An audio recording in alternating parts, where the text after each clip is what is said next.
Hey guys, so today I want to show you how to froth perfect textured milk on La Specialista Maestro so you can end up with beautiful lattes looking like this one. Not only do they look great, but they taste better because you've got that creamy milk. Now I know this is something that can be very difficult to learn, but I promise you with the tips that I'm about to show you and the practice, you'll definitely be able to get creamy milk on your La Specialista Maestro.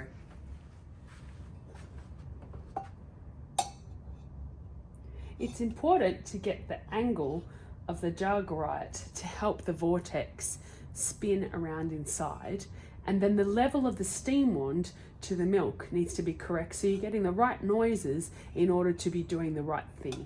So always from cold till about lukewarm, I'm going to stretch the milk or texture the milk. So I'm listening for a kss, kss, kss noise, but then once the milk gets lukewarm, it doesn't want to be stretched anymore. It doesn't like to create those microfoam bubbles at that stage. So we want to sink the steam wand just below. But the biggest thing that you'll notice is I really don't move the jug much at all. So let's turn the steam on. I've got the spout with the steam wand resting inside it, so that way I can guide my wand where I need. And the tip of the steam wand is literally just skimming across the surface. So you'll see it's creating bubbles, but those bubbles are actually disappearing into the milk as well. You can see the milk moving around, bubbles being created, but because I've also got the angle of the jug facing towards me, I can see those bubbles disappearing. Now, it takes a few seconds to get to lukewarm. And I'm just feeling the side of the jug with my hand here. So about now, I want to think about tilting the jug up, and it probably doesn't look like I'm tilting it at all, but I am actually just making it a little bit straighter, just so that the milk spins around and the bubbles are still disappearing. But now, listen to how quiet the milk is. There's no kss, kss, kss noise, it's just heating the milk now. I want to do this till about, of course you can use a thermometer and stop it at about 65 degrees, but for me, I know the temperature that I like with my hand. So usually when it starts to sting my fingers and I cannot hold the side of the jug anymore, that's when I start to think about turning it off in about 5 to 8 seconds. So it's just starting to sting my hand now. 1, 2, 3, 4, 5, and we can actually hear the pitch of the milk changing to a lower pitch as well. It's not as high pitched.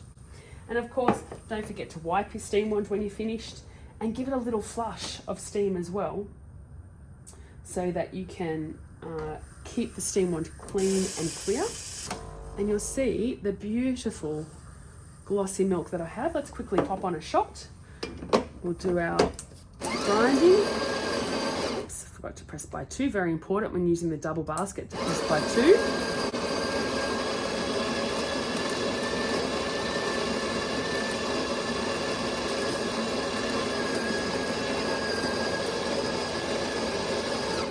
Give it a little tamp.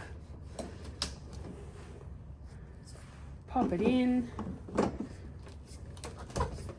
And make a beautiful double espresso that I pour my gorgeous glossy milk. Now it's very important to keep the milk moving.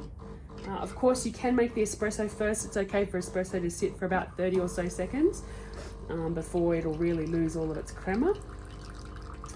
But the milk definitely shouldn't be sitting too long, and you should keep it swirling because you want the froth and the milk to stay joined. This is what keeps it looking beautiful and shiny, but also is going to help you to pour the milk into the cup. So I'm going to stop it a bit short because I like a double ristretto.